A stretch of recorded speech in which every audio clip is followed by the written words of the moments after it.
very first episode of Chris's Swtor Weekly. This will be a weekly web show for everything Swtor, like news, patch notes, major changes in how they're going to affect the game, PvE, PvP, and everything in between. So let's get started. Why don't we start off with the good news. The Swtor now has 1.7 million subscribers, which is surprising if you ever go to the forums. Trolls everywhere trying to make it seem like the game is failing, but that seems just not to be true.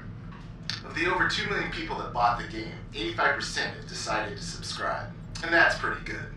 Moving on, looks like BioWare is really trying to work with the players to give us the game we want. They announced a Guild Leaders Summit to be held in Austin in the first week of March. The event is invite only, but the Guild Leaders will have a chance to talk face to face in a Q&A with the developers about the state of the game and where the game is heading. For me, this is just what I'm looking for to feel good about the future of the game. Now on to some PvP. First up is the PvP bag changes for patch 1.1.2. An attempt to relieve some of the RNG headaches, and the oh my god I just hit 50 and I'm getting steamrolled issues. Centurion and Champion gear will become a lot easier to get. Champion bags will now contain 15 Centurion commendations and 7 Champion commendations. Also, the Battlemaster bags will now contain 15 Champion commendations. Now at this point, this doesn't change how fast you get the Battlemaster gear. It's just going to change how fast the people get the lower tier stuff. But it was said that in some future patch, this may happen to the Battlemaster gear as well. Now for the Operator Smuggler nerfs. What do you know? It seems that the nerfs didn't mean the end of the classes in PvP. Although I did see a lot more ops healing in war zones this week. But the Operators and Smugglers can still compete just fine. Just no more, haha, you're stunned, haha, you're dead.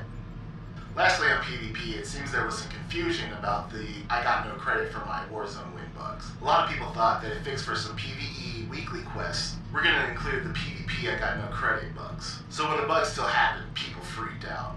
Now I've seen a dev post that they know about the problem and they're working on a solution, but still no word on when that might go live. Now let's talk a little bit about PvE.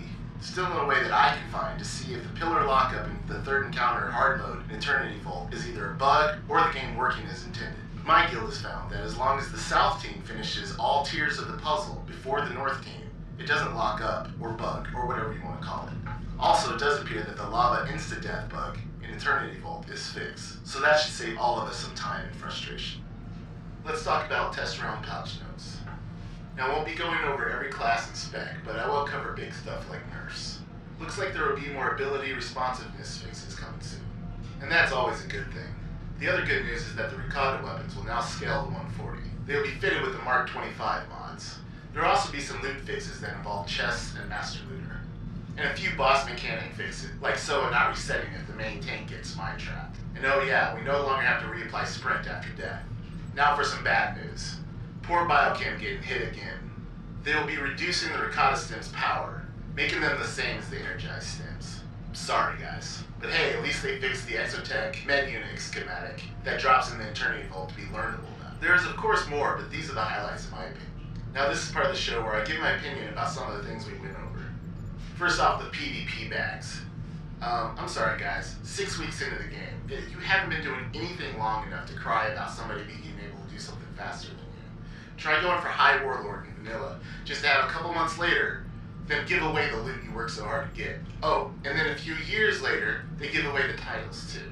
I do agree that it is important to earn your time getting your ass whooped, but it doesn't seem to me they're going too overboard decreasing the amount of time it takes to gear up. The other thing I want to talk about is the Guild Summit in Austin. Now even though it's invite only, if you go to the website, there's a link for an application for a chance to be one of those people invited.